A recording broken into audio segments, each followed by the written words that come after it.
Welcome to the Nerd Party.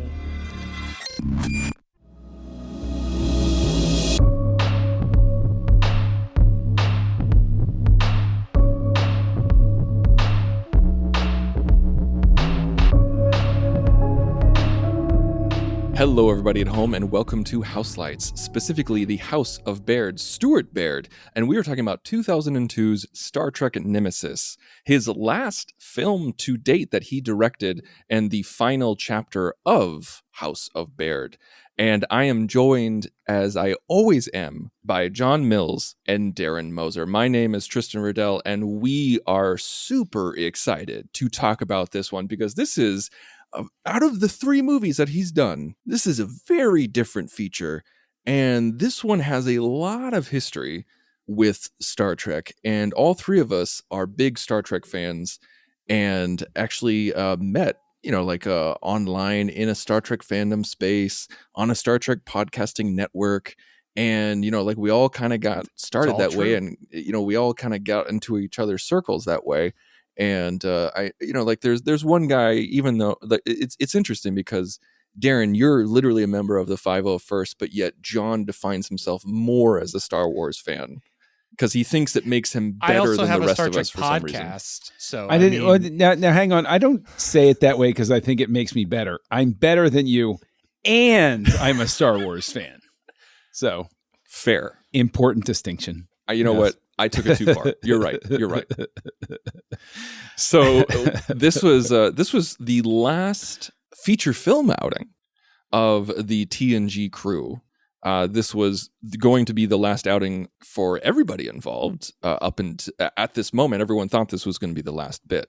This was, again, in 2002. This was written by John Logan, and this was starring the You Know Him, You Love Him, Patrick Stewart, Jonathan Frakes, Brent Spiner, LeVar Burton, Michael Dorn, Marina Sirtis, Gates McFadden, and the big baddie was... Because there was honestly, for a while, I was like, is Beverly in this movie? Once again, she gets screwed. Oh, man, screwed on She explained what temporal DNA was, okay? That's important. I mean, not temporal to cut you off, Tristan, DNA. but I physically was thinking for a moment as I'm watching this, I'm like, except for the wedding, I have not seen Beverly. Like, is she on the Enterprise right now? I'm pretty sure she is, but man, gosh. Now, I know that this is a director-focused podcast, and we try to stay on track as much as possible to talk about the director himself, herself, whomselves, themselves, and, talk about their works and their style and everything like that. There's going to be a lot of side stories here about Star Trek in general. Yeah. And Gates McFadden getting the shaft once again in the movieverse is going to be brought up. But what I was going to say, before Darren so rudely interrupted me, was that the big with baddie... a valid point. Once a freaking again. The unknown Tom Hardy was the bad guy. And I remember seeing this. And, so when this came out, I was a sophomore in high school. And the internet was newish. And everybody was on dial-up. And I could get the trailer for Star Trek Nemesis. I could download it, and it took like half a day in order to download this 480p trailer. And I remember being enraptured by the bad guy immediately. I was like, ooh, this guy's going to be cool. I like this guy. I like his verve. So naturally, I saw this in theaters with bells on. John, what about you? Did you see this in theaters? Did you wait for a rental? Tell me the story. I saw this in theaters with my cousin Rob, who was like the Trekkie I knew growing up. So we were excited. We were like, yeah, Star Trek. We're two people in the movie theater without many others here. Yeah. But we were excited, and I remember seeing it in the theater, and I know we'll get into this and everything, but like part of that is your first reaction. And I remember walking out, and it wasn't quite what I was expecting. I didn't hate it, but I didn't love it. And you got to keep in mind, the first Star Trek film I ever saw in movie theaters was Star Trek V. I was a young lad, and I came out of Star Trek V. I was a very young boy. And I came out of Star Trek V, and I was like, I love seeing that in the theater. I had a great time. This is great, isn't it, Uncle John? And I remember Uncle John and the aforementioned Robert were there, and my brother were there. And I was like, isn't this great? And both Robert and Uncle John looked at me and they went, well, I'm glad you liked it. You know, it was that sort of vibe. And we had a similar sort of vibe coming out of Nemesis where it was like, well, I like that part. Yeah, you like that part too, right? Yeah, that was good. That was sort of us walking out of the theater. Darren, how about you? Yeah, no, man, late 90s, early 2000s, Darren was neck deep in Star Trek. I got the play sets, I got the Playmobil, I got all of it. And yeah, I'm trying to think if this even had a midnight showing. That was definitely more of a Star Wars thing, but if this had one, I probably went to it. It probably didn't. It wasn't really the kind of thing that Star Trek did. But yeah, I remember I was like, back in the movie. And I was trying to think, because like the first Star Trek movie I saw in theaters would have been Generations. And I remember that like event. And then First Contact comes around. I remember Insurrection being kind of like, okay, we're hoping it wasn't terrible, but it wasn't as good as First Contact. And so we're kind of hoping that we return to form. We get our Star Trek 6. We're sending off the crew. TNG had been off the air at this point, so we want to, they're back on the big screen. We got to figure out why Worf's there again. It's all going to be great. But I'm trying to remember my take on it back then. It was 22 years ago, so I'm stretching back just a little bit, but I remember not hating it, like kind of enjoying it again, just as it kind of washed over me. But I think I definitely had that same kind of wanting more. Like it could have, like, the pieces of the story were there. It just didn't quite click. It's probably my general vibe, and we'll see if that's still the vibe at the end of this episode. I think that's a pretty good summation there. It's just like, none of us were like, oh my God, that was garbage. I hated this. I want to start a protest against Paramount or anything like that. It was pretty much just like, all right, okay, I guess we wanted more. I think that's what struck a chord with me, Darren, is what you said. It's just like, yeah, you walked away thinking that's it. All right. And we kind of went from there, and we're just like, this is the end. This is the end. So when you look at the behind the scenes of this movie, it's kind of confusing as to how Stuart Baird got this. He's not a Star Trek fan, and we know from Abrams that that's not a prerequisite. But not only is he not a Star Trek fan, he didn't like the idea of directing a story that had a pre-existing franchise. Mythos, a pre-existing mythos, where he had to respect the pre-existing backstory of characters. Can't kill any of these characters because they're wait. But no, he hated that he had to use pre-existing sets. He hated that he had to use the Enterprise E and everything like that. I'm just like, why the friggin' hell did you directing this? Why did you take this movie? And why did Berman offer it to him? And then why did they take it? And so all that I can gather from like rumors and little bits of pieces and everything like that is that apparently Baird did some work for Paramount, I think, recutting Mission Impossible 2. It was Mission Impossible 2 and one other thing. I can't remember what it was, but it was like he was an editing doctor for 2 films. And I think it was a backdoor deal where they said, okay, like we'll give you if you help us out, we'll have you direct our next project or something like that. Got it. And then he's like, that just happened to be Nemesis. And that happened to be Nemesis. And it was probably like, okay, it's either Nemesis or nothing. He's like, well, Nemesis. Okay, fine. Well, and you can't talk about directing Nemesis without talking about Jonathan Frakes, who has directed, the best First Contact, Insurrection. First Contact.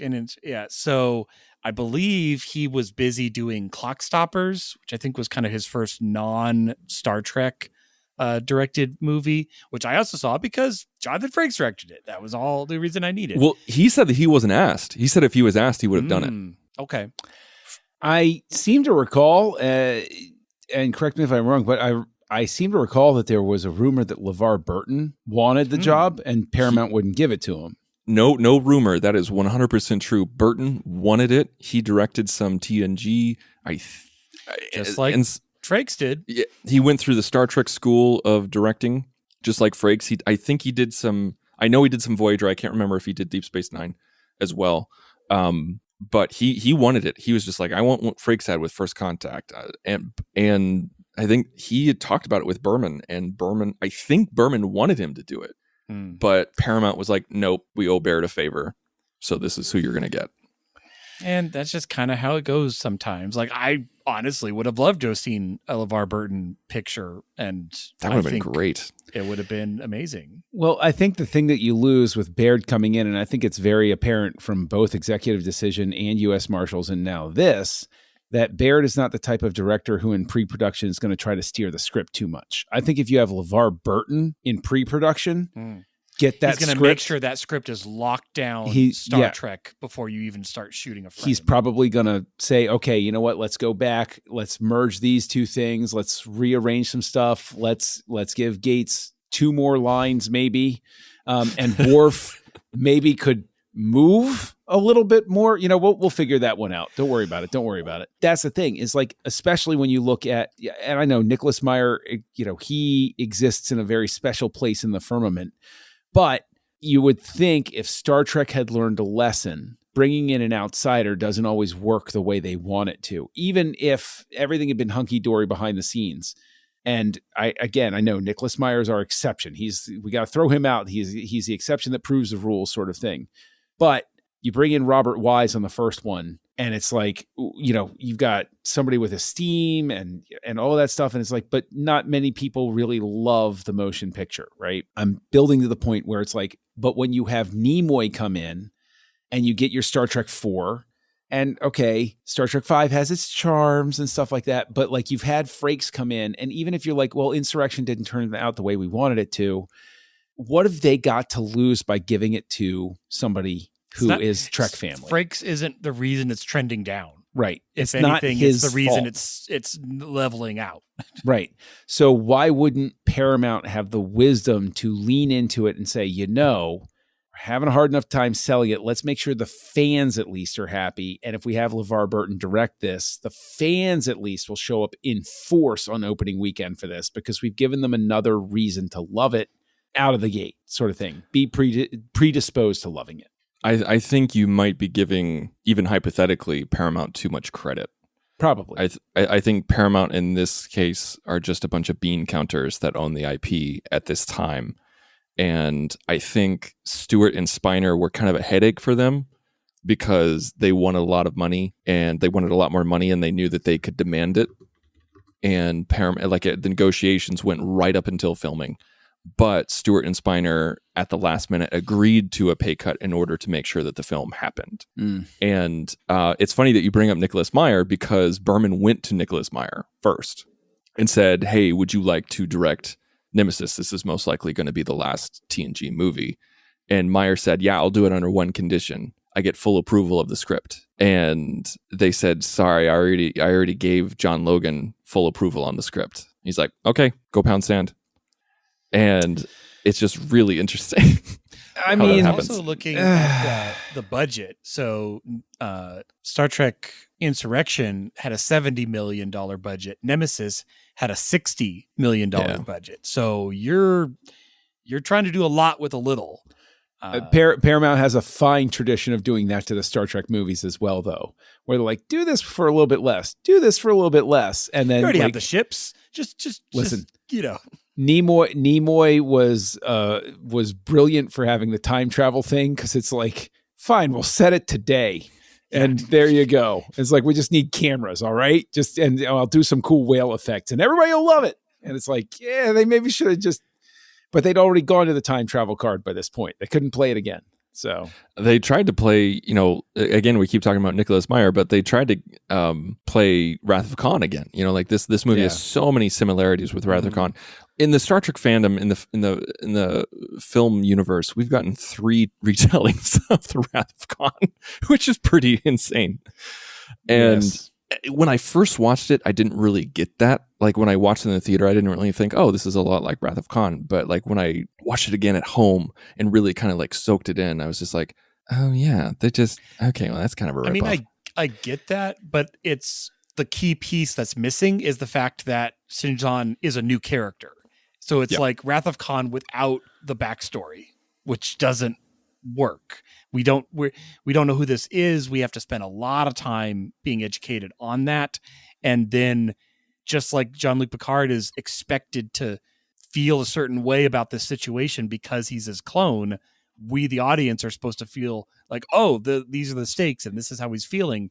And it just doesn't quite pay off. I agree it doesn't quite pay off, but I will say that Wrath of Khan, again, is something special because I hadn't seen Space Seed by the first time I saw Wrath of Khan, and I still got it, and I still cared, and I still understood Khan, but that's because that was a really tightly written and well-directed arc. And I think that Logan's script is not really the problem here. What I find very interesting is that Baird, as legendary a film editor as he is, I'm stunned by all three of these movies. I don't see that sensibility pay off in a large way. And because I remember even the first time I saw Nemesis, there are like one or two scenes, one of them being Picard discussing why Shinzon wants his blood and stuff like that. It's one of the few scenes with Crusher in it.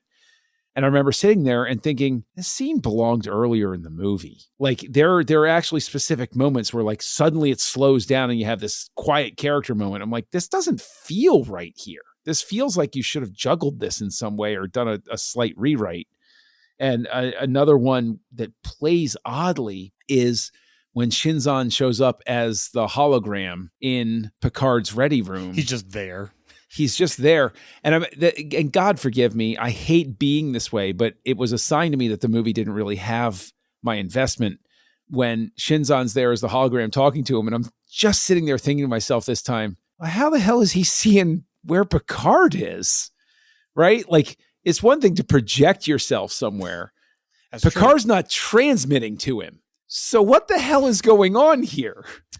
Right? I like, hadn't thought of it. Ooh, But you're I didn't not even think wrong. about that. Yeah. It hit me this time. And I was like, it actually probably took this down another half star because it's like, I can't let go of this right now. And when I'm not invested in a movie, that's when I fixate on those things. Right. That's the thing. It's like there's so many times when, like, if you're not, you can forgive so much when you're enjoying the ride. You can like hand wave so many things by saying, oh, it's just a movie, it's fine, whatever. But when you're bored or when you're frustrated, you start nitpicking at every single thing. And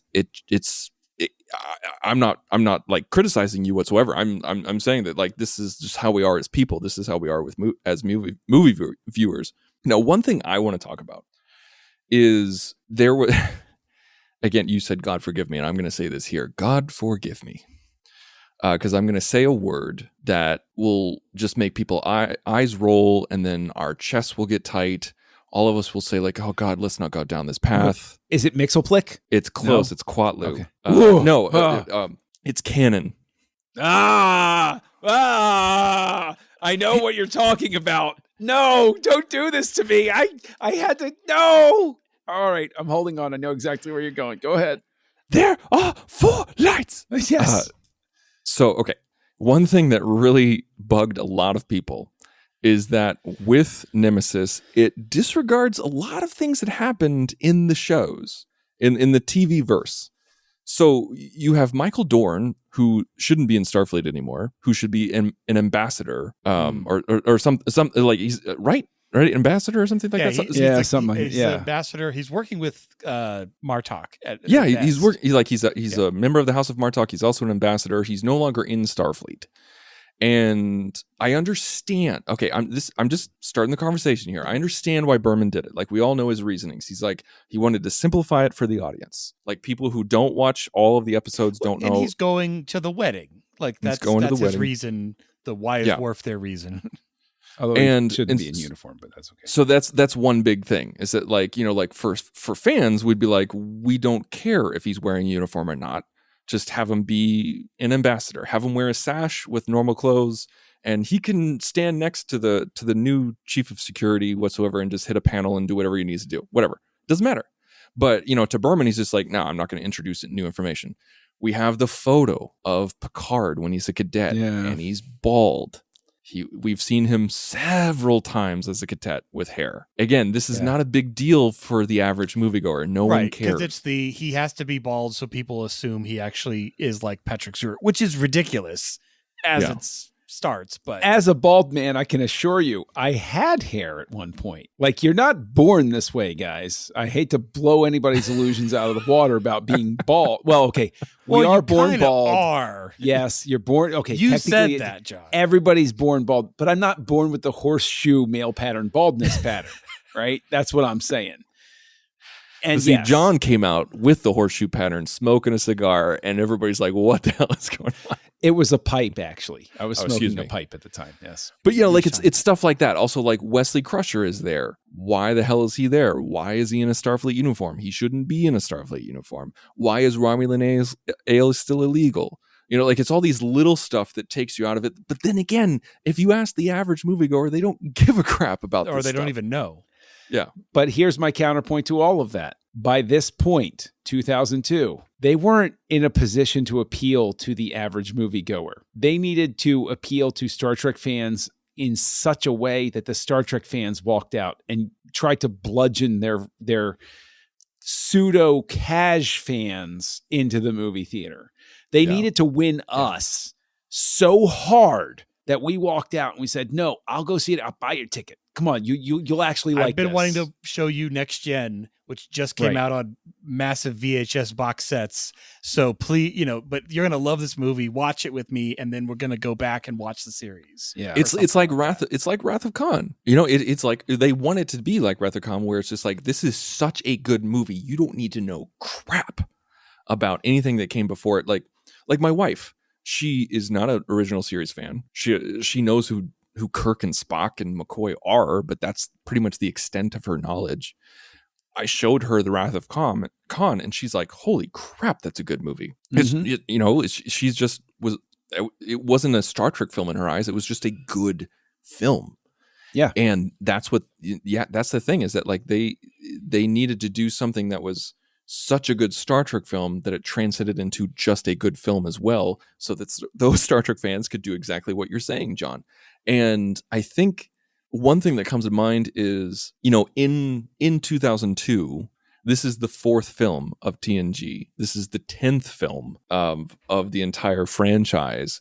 You're not going to win new hearts and minds, and so you should at least appease your core base, like you talked about. This is not like Fury Road, where it's the 4th Mad Max film and you're only going towards the core group. Like, no. Fury Road was going towards everyone.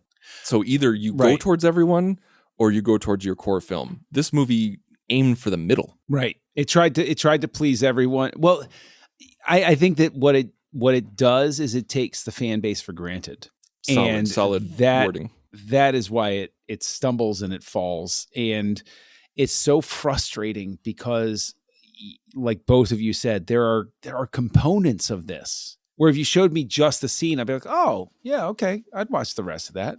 One of those scenes would not be the fight between the Viceroy and Frakes over the pit of despair, which is not only poorly shot and bafflingly staged, but also strangely poorly edited. Like, what the hell is even going on there? I don't even know.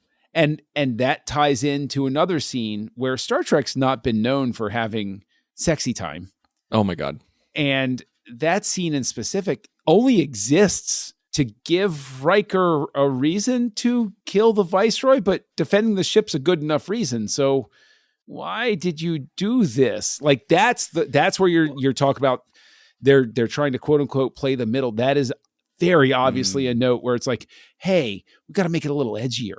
We got to make it a little edgier, a little sharper.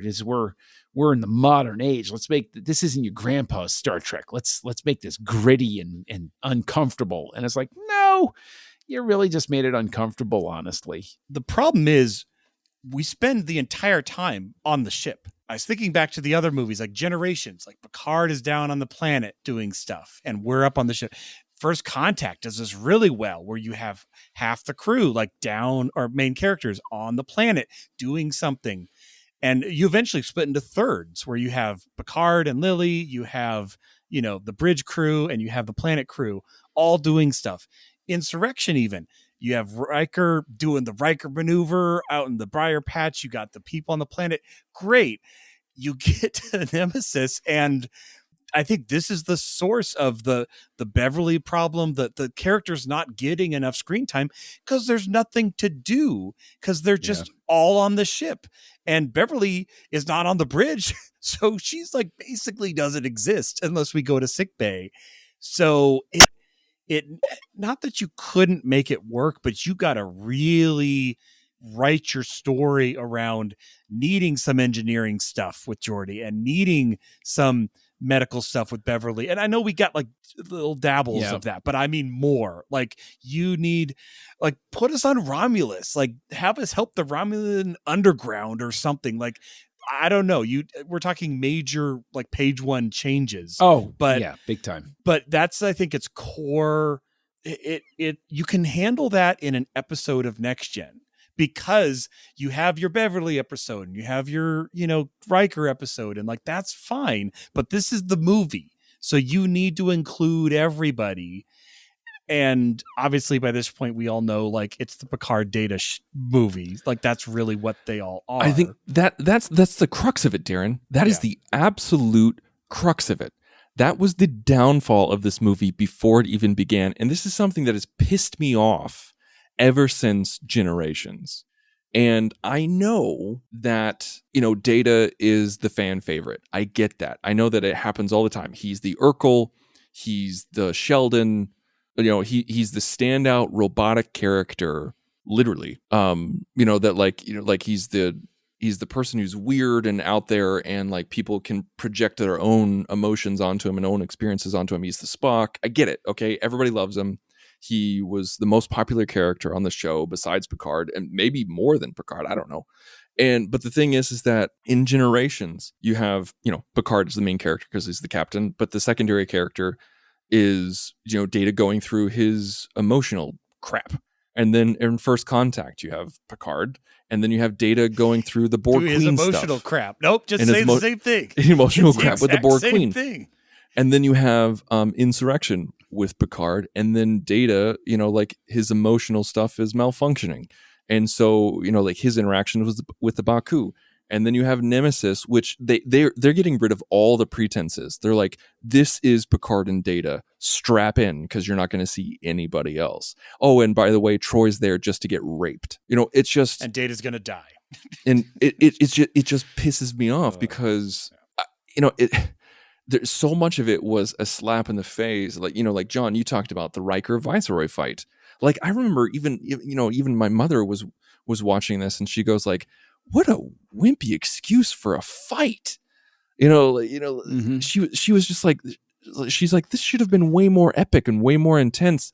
And I was listening to the commentary, and it was, Baird talks about how it's like, oh yeah, like with the fight between Riker and the Viceroy, this is like the Alien moment of going through as in like Ridley Scott's Alien, like going through like the bowels of the ship. And I'm like, go screw yourself. This was an afterthought. Like, this is not the Alien moment. No, it's not the Alien moment. And as far as the violation of Counselor Troy, there is, however you want to characterize it, you can have her feel mentally attacked without it turning into a salacious thing like it does in this.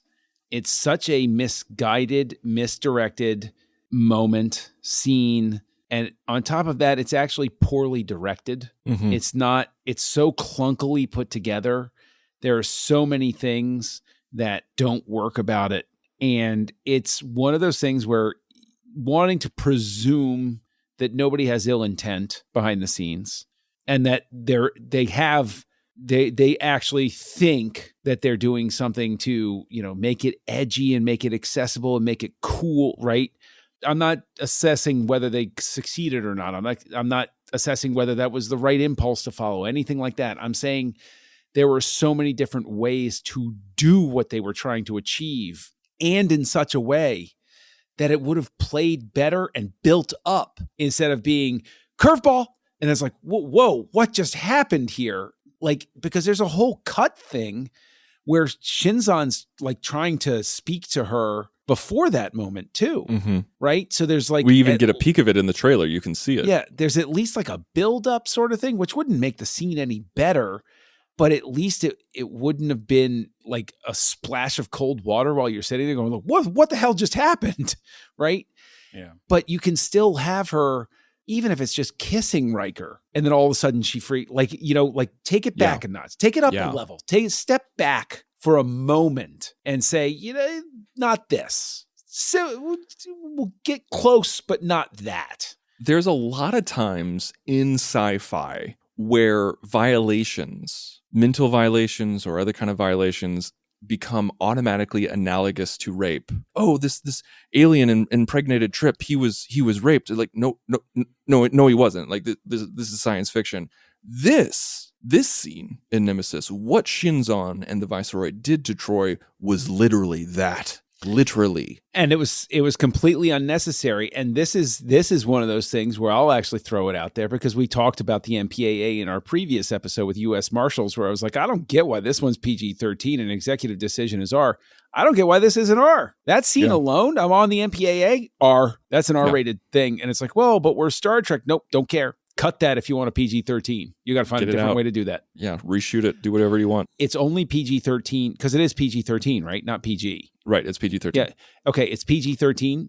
The only reason it gets away with it is because it's Star Trek. Is because it's, Star Trek's never R-rated. What are you talking about? Yeah, it's sci-fi. Legitimately. It's right. It's out there. It's not real. But there's no other way to watch that scene. There's no other way to see it that way. And it's one of the things that makes me not want to watch the movie ever again, because not just from the sense of finding the scene objectionable, but the fact that it doesn't really serve any real purpose except to have her say, oh, I've got a mental connection with it. But again, I've got like 1,000 different ways I can do that. If the whole payoff was simply to demonstrate that she had a reason to hate him and go after him, no, again, just like, oh, well, that's why Riker wants to beat him up. I'm like, well, no, Riker wants to beat him up and beat him because he's going to kill everybody. You don't need an added layer to that. Like, there's no need to layer that one. It's just straightforward. The only positive thing that came up from that entire storyline, I'm not talking about that scene, I'm saying that storyline of Shinzon's interest in Troy, was at the very beginning when they first meet Shinzon and he starts walking down the steps and he's going closer and closer to Troy. Yeah. And we see Frakes move slowly across the room. I definitely noticed that this time. I mean, not that I didn't well know done before, but it's like, he's like, that's my wife you're getting close to. Love that bit. Well, and if I had to rewrite it, it makes me think of some of the TNG episodes where like Troy lost her empathic power and how much that impacted her. What if it was more like a jammer?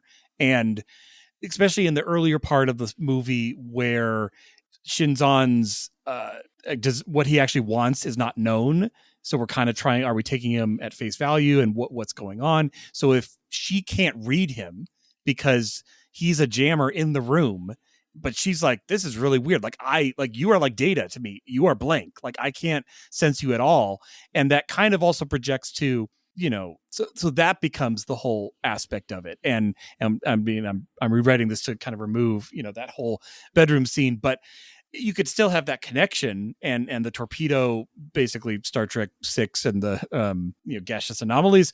But I think gas. Yeah. Gas. It's my favorite story error ever. I know. I remember that. Yeah, thinking about it. It's like, wait, who are the ones? Kind of like gaseous anomalies? Oh, that was the Excelsior. Oh, something from Draft 1 made it through to the end. That's fine. Having a good time. But yeah, I like that. That's the kind of things I tried to pick up on this rewatch, was like, where are the characters? Where's the blocking? How are they shooting this? There's often like, weird, like shooting through stuff or the depth of field or to the positive, because we've kind of been ripping this movie to shreds, but true. I 40 minutes some in, of- have we said anything positive yet? Some of the shots, like I love the flip over the dual Data shot. I mean, it's a great shot where you have B4 sitting back to back with Data, and it starts on him and then it goes up and over. I'm just kind of picturing the rig to like do that kind of lift. Yeah. And I'm pretty sure B4 was completely inserted, that it was Data was there for the plate, and B4 was added in. Doesn't really matter. Could have been either way, but I like that shot. All the dual shots are really well done. I never really felt like he wasn't with B4 in the shot. So that I give them props for that. I agree. I think that the thing that sucks is B4. I know, right? I'm keeping the negative streak going. I'm trying to pull the nose up. I know, but there's going to be a payoff here. There's going to be a payoff here. Like with the B4 stuff, there's going to be a payoff, and you just started with, but the thing that sucks. Well, no, the thing that sucks is because I would say that the B4 arc is one that is malformed. It's not. It's just like the Troy arc. The idea is there, and it's just right there. It's like you could almost see where it could have been better, and it's just out of reach. The Duras's using Geordi's visor to learn the shield frequency in Generations. It's kind of the same thing. It's the bowl planted in. Like I kept thinking of that. I'm like, we've done this on the big screen. Yeah. The unfortunate thing as well is that it's not my least, but like one of the clunkier moments in the movie has to do with the finding of B4. It's so unnecessarily there. Like B4 could have been rewritten into it as like, oh no, hey Captain, I have a goodwill gesture for you. I found another Data, blah blah blah blah blah. Like it's a Trojan horse. Suspicious, just a little. Bit. It's a little, but like you don't even have to do it literally like that. But like some sort of a Trojan horse sort of thing. Instead of having, you know what kids love today? They love dune buggies, and they love going through. Like the only thing I can think of, because it's 2002, same year that Attack of the Clones came out. They'd originally written this whole thing with like Obi-Wan Kenobi like rock climbing, because kids were into rock climbing at the time. Unfortunately, cooler heads prevailed, and they were like, it's not really necessary. And so they cut and also what a gamble. Yeah. For Shinzon to say like, let's hope that they pick up on this positronic signal. That's true. It is kind of the long game. Here's hoping they pick it up before they ever get to us too. Well, and the more I thought about it too, I mean, those aliens saw them in a spaceship fly away. So there's a little bit of cultural contamination going on in this small amount civilization. Small amount. I always thought that this could be headcanon, but I always thought that those people were mercenaries. I don't even know. It doesn't even matter. I'm not even going to finish that thought. I always thought they were Remans. So, but for positive stuff, I think that, a positive thing would be the score. I think Goldsmith does a good job with the score, because he balances this weird thing where there's almost this like very restrained approach to this bombastic you mean the score for Executive Decision? Because there were some scenes where I felt like he just took it straight from his other. But this was his second to last film, I think. Yeah. And I think that Dina Meyer as Commander Dinatra was really good. I actually enjoyed her. I would have liked more time with her, because I thought she was actually very good. I think Dina Meyer is actually a fine actress too. I do. I like her as an actress. Berman. Okay, so Denise Crosby went to Berman and said, "I would like to be in the last picture. Like, if this is going to be your last one, I want to be in it." And he's like, "Well, let's see if we can find a place for you." He's like, "Well, sorry, I can't find a place for you." Bull crap. Like, she could have absolutely taken up Dina Meyer's role. Even though I like Dina Meyer, I think she was a great addition. Sela 100% could have been Dina Meyer's character, Commander Dinatra. Anyway, that's neither here nor there. Speaking of Dinatra and everything like that, I love the Romulan Senate. Love the visuals.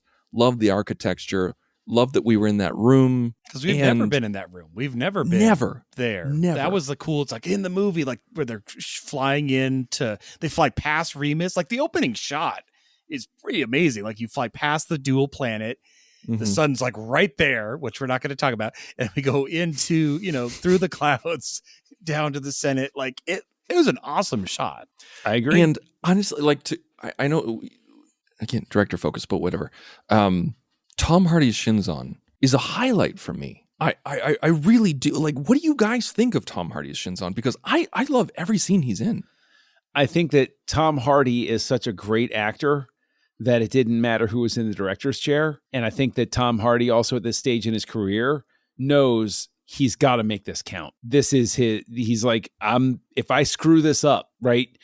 This is a smart actor who knows whether everybody loves it or whether everybody hates it. I want them walking out thinking, but that guy was good. And I think that's Tom Hardy pulls that off because he is interesting. And he demonstrates what pays off later in the career is he has a natural screen charisma, a presence that's very, very magnetic, and it works very well. I think he does a good job in the fact that you're either going to buy him as Picard's clone or not. And he kind of, I know this is weird because he's the actor of it, but in a way he can't control that. He can do his best and the story does its best, but you're either going to buy that or you're not. But either way, he's still acting his heart out and giving it his all in this Star Trek movie, which I commend him for. And there are scenes where I'm like, okay, I buy that. And then there's scenes where I'm like, I don't. You're like that opening, like him and Shadow, like they're trying to create this mystique of like, and I'm like, why are you not showing this guy's face for like 10 minutes? Like, who is this? And then they finally, bring up the lights and there's supposed to be this dun, it's Picard. And then but it's not because it's Tom Hardy. And I don't know if nowadays they would have like digitally deduped and made it look like Picard or done something. I don't know. The whole clone thing is, again, it hinges on it.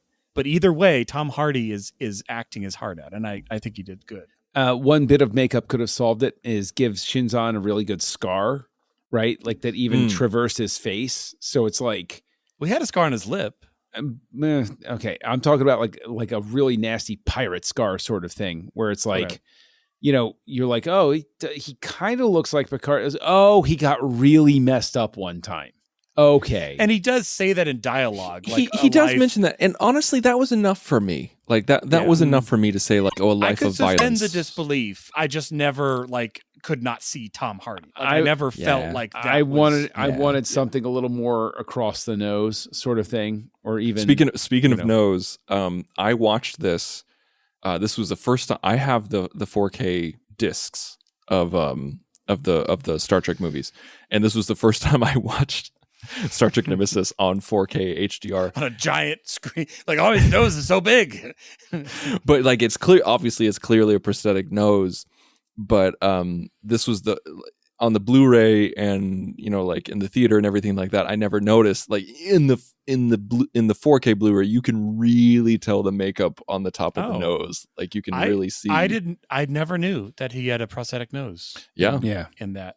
Yeah, that is a Patrick Stewart original that they put on his face. Yeah. Got it. So they felt like he looked too much not like Patrick, even though he's just bald. So they added I think the nose really sold it. Like if they didn't put the nose, it wouldn't have worked. Like his ears are very different from Stewart's. Yeah. And his chin too, which is weird because they could he has kind of that butt chin, They could have filled that in a little bit. Cleft. It's called a cleft. All I'm hearing is butt chin. I think the medical term is butt chin. Yes. But so apparently behind temporal the scenes, DNA, butt chin. I don't know what to tell you. Behind the scenes, Tom Hardy apparently never interacted socially with the crew, with the cast and the crew. Like he walked on set, said his lines, walked off. And I'm actually in the middle of reading Patrick Stewart's autobiography, which has been very good. It's very long. It's very in depth. I got the audiobook. I haven't been able to start it yet, but he's lived a long life. I would expect it to be. It's really interesting, but at the same time, you're just kind of like, let's get to the 80s, and then, and then it became Sir Patrick Stewart. But he talks about how he said he's like Tom Hardy was never mean. He was never hateful or spiteful or anything like that. Like he just came on set, said his lines, and left. He's like, I never. He said it was really hard to get a rapport and kind of a chemistry and a rhythm going because he just wasn't invested. And we find out later that Tom Hardy was really dealing with some mental issues and substance abuse during that time, like while he was filming Nemesis. And so he would just kind of go hide in his trailer, and he was dealing with a lot of demons inside. And Stuart, I think he said he remembered, like on the last day of filming, he said to Spiner and Frakes, he's like, I don't think we're ever going to hear from that guy again. And in his autobiographies, he said, he's like, thankfully, he's like, I was very wrong. And he got himself clean and he became a big star. And it's just really interesting to see that. And he thought, like Hardy thought this was going to be his big break. He's like, it's 2002. I'm young. It's a Star Trek film. It's a franchise film. This is going to be huge. And then when the movie is tanked, he takes it very personally to the point where he thinks about quitting acting. And because he's going through so many substance abuse problems and so many mental issues, he actually contemplates suicide. It's kind of like the Ahmad Best situation. Oh, wow. Yeah. With Phantom Menace. I can see that. And it's terrifying and it's terrible that, what we subject public figures to. Thankfully, he got himself clean and got himself out of it. Well, I mean, to your point, it is heartbreaking because these are professionals putting their heart into it. And when people don't like something, they're so vicious about it. And the thing is, and now there's the internet. Kind of becoming a thing, and you're seeing everyone rip into this movie. And I'm not trying to pontificate, right? Like, I mean, back in the old Usenet days in the early 90s, I partook of the bloodletting as easily as everybody else did. But like, trust me, you think it's rough now? Woohoo! Boy, howdy. It was gladiatorial combat back then. But like, it's still one of those things where every so often you hear a story like that, and you wish that everybody, before they said anything, would think of the person sitting in the room with them across the table. Yeah. Would you say that? I've made mistakes. Everybody's made mistakes where you're like, no, I wish I hadn't said that. But like, to hear it like that, it's, because you think about it, not just in the case of like what incredible body of work Tom Hardy has done, but this is a human being who, criticize the work all that you want to, but to bring it back to the fact that this is a director podcast, people need to plug into what Roger Ebert said, which is if you have a problem with an actor's performance, most of the time you should be pointing at the director and saying, why didn't you give that person good enough direction? Now, I think in this case, Tom Hardy's such an incredible actor that it didn't matter who was in the chair. He was going to show up and he was going to knock it out of the park no matter what. Comes down to story and other pieces that were really nitpicking. But I think that there are plenty of moments in this where you can clearly see a director who doesn't really care about the material. And I think that Baird benefited in Executive Decision and U.S. Marshals because those don't have the emotional weight that something like this does. And I'm not even talking about for Star Trek fans. This movie is supposed to have an emotional weight about Picard feeling the weight of mortality and loss and self-reflection. Change. And none of that is there because you have a director that's simply there to get the shots and leave. You have a worker, and it's clear. It's absolutely clear. He does not care. Yeah. And it's really disheartening because, I mean, we both, I should say with both movies, not we both, there's three of us, but like with both movies, like there was a level of fun. There was a level of excitement.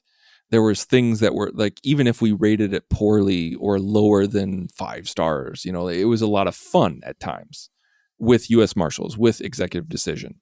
Like with it, whatever, issues we had with it, we could recognize that it was fun. But I think, John, you hit it on the head. This is the ending of a franchise.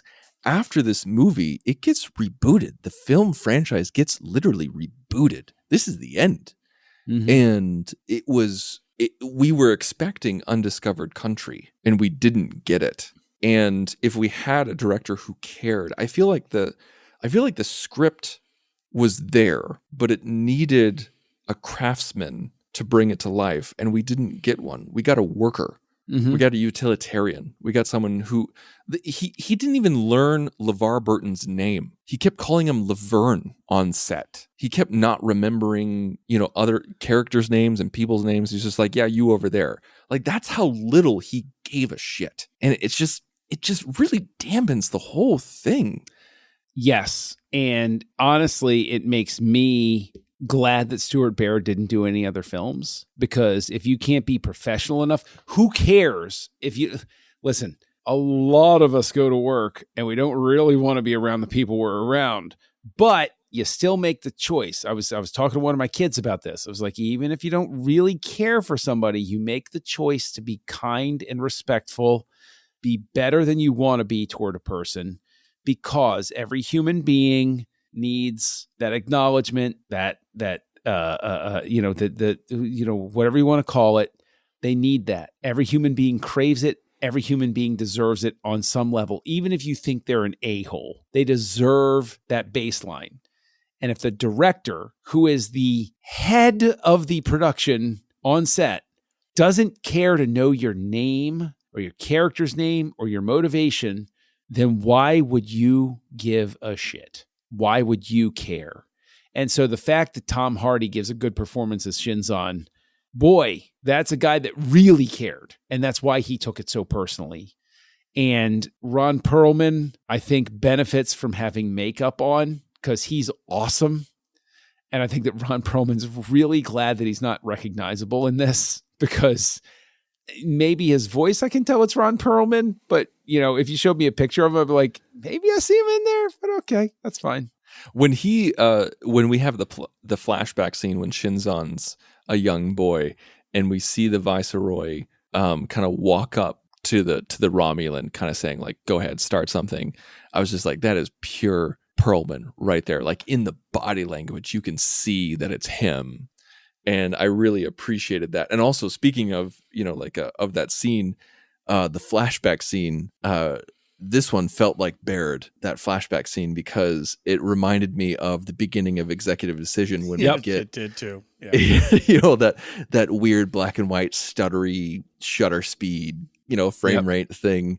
Like it was just like, this was Baird showcasing himself. And also during that scene where, this is during the dinner scene between Shinzon and Picard, where like they do a really good job of framing the young Shinzon with modern Shinzon, present day Shinzon, and like when they cut and dissolve back and forth, like the eyes stay in the same spot, and the framing is very similar, and it kind of like the blocking of this movie is quite good. So I have to give that to Baird. The blocking is quite good, but that's pretty much where it is. Like before we round third and get to our ratings and also our Lance Reddick reveal, Darren, I want you to give me one big positive about this movie. No, I think, I also really liked the Enterprise beauty shots. All the space stuff looked really good. Like, and yes, you could say like, beauty shot of Enterprise flying by, check, like it did kind of feel like that at times. But, man, when the Enterprise rammed the other ship, like I remember in 2002, Darren was like, oh my gosh, what is happening right now? And then, Science Darren was like, you can't reverse off of an object in space and it just pulls away. But hey, whatever. Star Trek, it was cool. But no, all the space stuff, it looks gorgeous as it always does. It's taking a pounding. I love that they're like, oh, hey, maybe there's shields on top. Maybe there's shields on bottom. Maybe we got to like I'm like, brilliant, Riker. Turn the ship away from the part where the shields are low. All the space stuff was really great. From Data jumping through space, which was always cool, to, just the E was really just the battle. Like all everything space, I have really nothing except for the pulling away of just physics. But besides that, all the space stuff I loved. John, how about you? I agree. The space stuff is really interesting and fun to watch. I think that honestly, my biggest plus from this is I do enjoy the score. I think that Goldsmith, in a very Star Trek V sort of way, finds this really great spot to exist where it's just bombastic enough when it needs to be, but there's also this weird synth vibe, sort of like experimental stuff going on, with like the Romulan themes and stuff like that. Like it's interesting to listen to. It's not just, generic score 227. Like that cue when they're going in, Darren, you mentioned that beautiful shot in the beginning where they go past Remus and they go into the Senate and everything like that.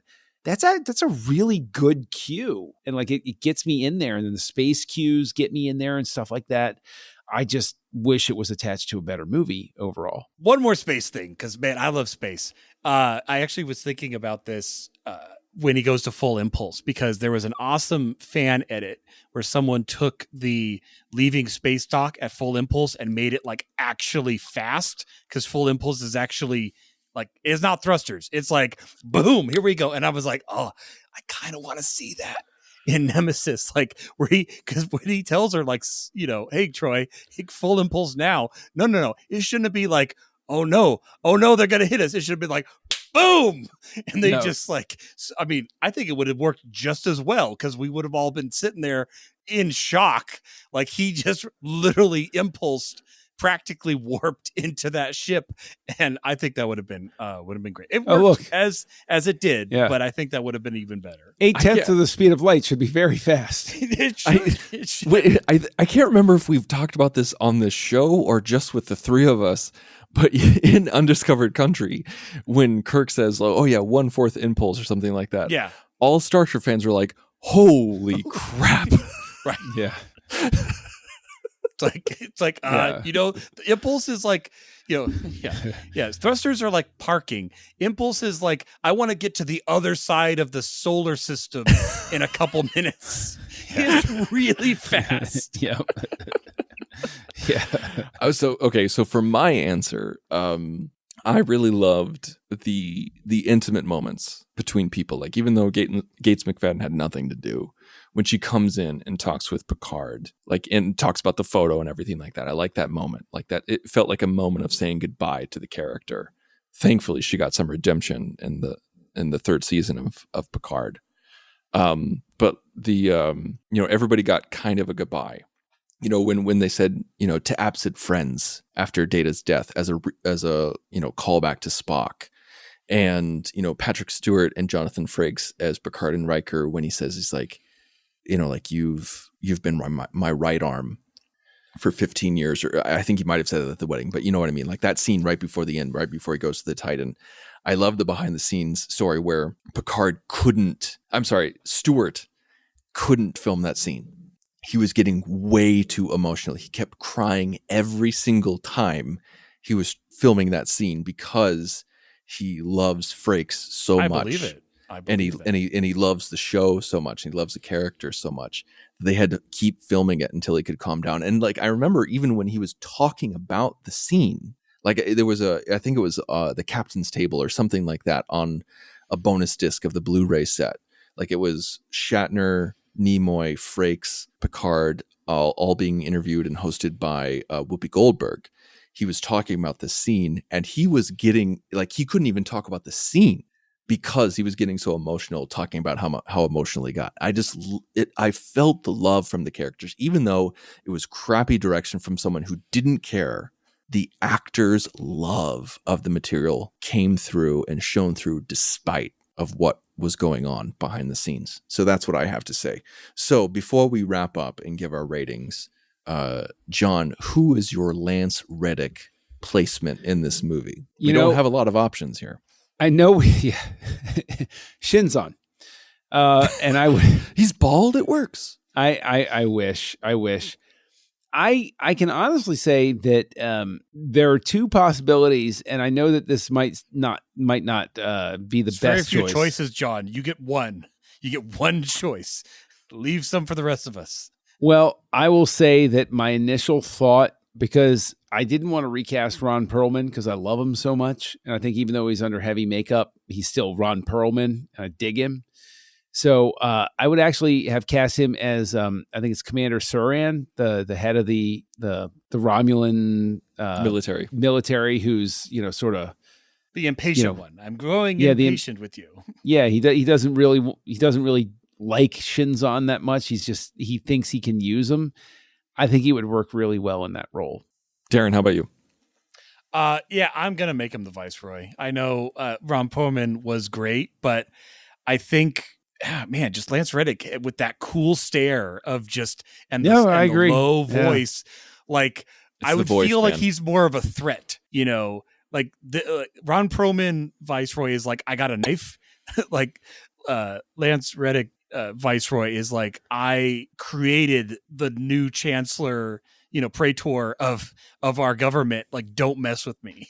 Like I have political power. I have the ability. I'm with Darren with this one. Viceroy I thought was the only option. Like Lance Reddick absolutely would have killed it as the Viceroy. I agree that is probably the best choice. I also would have been less likely to question why the Viceroy had mind powers when no other Reman seemed to show them at all for any reason. The power of Lance Reddick. I would offer the Praetor who's killed in the beginning also would have been played by Alan Dale, who's a great actor. That would have been a good choice too. Oh yeah, and even the guy who played Saran, Jude can never pronounce his last name.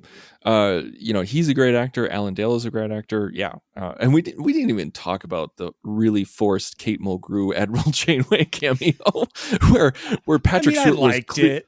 I liked it, but I liked it too because I love Janeway. But Stewart, for some reason, acted like he was acting against a piece of cardboard. Like you could tell he was phoning it in. He was probably acting against a piece of cardboard. Yeah, there was probably someone off the screen reading her lines, and he was just talking to. There was some PA sitting there, and it's like, "Oh, Picard, don't go there. You have all the best things. You have the Sorens and the Romulans to go against." I think you're absolutely right. That's what it felt like. It's just the way he delivered his lines. I expected more from such a seasoned actor as Stewart. I mean, I know it wouldn't have happened, but I kind of wanted them to open up their conversation with, like, you know, showing a matching tattoo and being like, Borg buddies, you know, like you and I, we can assimilate this. That's what it says. And like, that's what it says. Oh my gosh. It's in like Vulcan script or something. No, like the left arm says assimilate, the right arm says this. You put it together and boom. No. Oh man. I'm getting that tattoo. It's assimilate. It's assimilate on the back of the hand and then this on the middle finger. That's how you do it. Assimilate this. Yes. All right. So I'm gonna go first here. I'm gonna break with tradition because I love making Darren squirm, but I'm gonna go first here with ratings. I wanted to give this a higher rating, and I feel like I'm being generous even with this, but I love this crew so much. I kind of took a break from Star Trek for a while, and I've just started for the past couple of weeks started a TNG rewatch where I put it on shuffle. And while I'm working at home, it is like a warm blanket. It's beautiful. It's lovely. It's comforting. And even though I have my issues with Nemesis and I have my issues with the movie and the direction, I love it so much. I'm giving this a generous 2.5. And I'm glad that I'm allowing myself half stars, unlike Darren. So, John, what are you giving this movie? I'm going to give it a 2.5. And that is, I agree, generous, very generous, copiously generous. But I rationalize it by saying that Goldsmith really, just like Star Trek V, he gave the score more than it needed.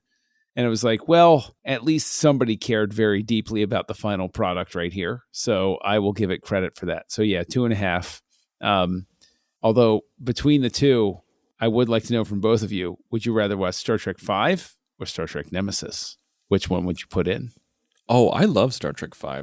So do I. Okay, good. Yeah, no, I have Star Trek V gives me a warm feeling in my heart. Absolutely. I mean, like, and that's the thing, like, where the crew gives me a warm feeling of Nemesis, the movie of Star Trek V, even though it's very flawed and there's so much wrong with it, I smile at so many moments in The Final Frontier. Campfire scene is so great. Yeah. Even Scotty hitting his head, like, I know this ship like the back of my hand. I still laugh.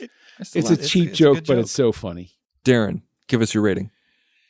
Yeah, so, you know, we have Insurrection, comes out in 98. The next best Star Trek movie to come out after that would be Galaxy Quest in 99, for sure. But, yeah, no, I'm going to give it a 2. And it's also with a little bit of nostalgia generosity. I was thinking I was going to give it a higher because I had not watched this in a long time. So I was kind of coming back to it. And not that I didn't enjoy my watching experience. I think Worf looks completely rubber. Like, I don't know what was up with his makeup, but it looked bad. They also artificially deepened his voice. That was Baird's idea to make him sound more alien. It just made him sound not like Worf. Okay. Dummy. Well, that's, yeah. Anyway, the more we go down the route of rewriting, which we're often very good at, and making this, the core was there. It could have been, I don't think they had to throw it all out. I think they could have made this, I really would have loved to have seen a LeVar Burton picture of this story. It just hinges on a couple of things, again, like the selling of the clone concept. And if you can't get that, you're gonna kind of just be treading water the rest of the movie. And it's hard because there's all this other great Star Trek with this cast around it that I would much rather like pop in. We didn't really talk a lot about Picard and watching this in a post Picard world. I haven't seen it yet. That's why. Okay, well, maybe that's why. But all that to say, it didn't really impact my viewing. I almost kind of remembered halfway through, oh yeah, Data dies in this. Like, I had kind of just dislodged that. And that probably impacted me way more in 02, Data dying. And I liked their nod to Search for Spock and Wrath of Khan of like, we're going to pick the character that has the potential to return with B4 and stuff like that. It's not like Geordi dies. It's like, well, Geordi's dead because there's nothing that can bring him back. But all that to say, yeah, 2, there's hundreds of hours of Star Trek out there that I would probably put in and rewatch versus this again. But I will revisit it probably in another couple of years, just as, awesome space scenes. For some reason, Scimitar and Scorpion translate really well from Romulan. That always bugged me a little bit. But, all that to say, it's not a 1. It definitely, it brings our crew back together. Is it the end note we wanted? Is it the Star Trek 6 that we wanted? No. But it exists, and I give it a 2. I still rewatch it more than I do Into Darkness. Oh, so valid. I'll leave that there. Darren, can you talk about what we're going to do? This could be our longest episode. This could be the longest episode in Houselights history. It was inevitable because the topic was Star Trek. Yeah. I mean, it's not surprising. And a derisive Star Trek, too. Darren, can you talk about what we're going to do next week? Because I honestly can't remember. Well, next week, we're jumping into a new house with Spike Lee, the House of Lee, with Do the Right Thing from 1989 here on Houselights. Join the revolution. Join the Nerd Party.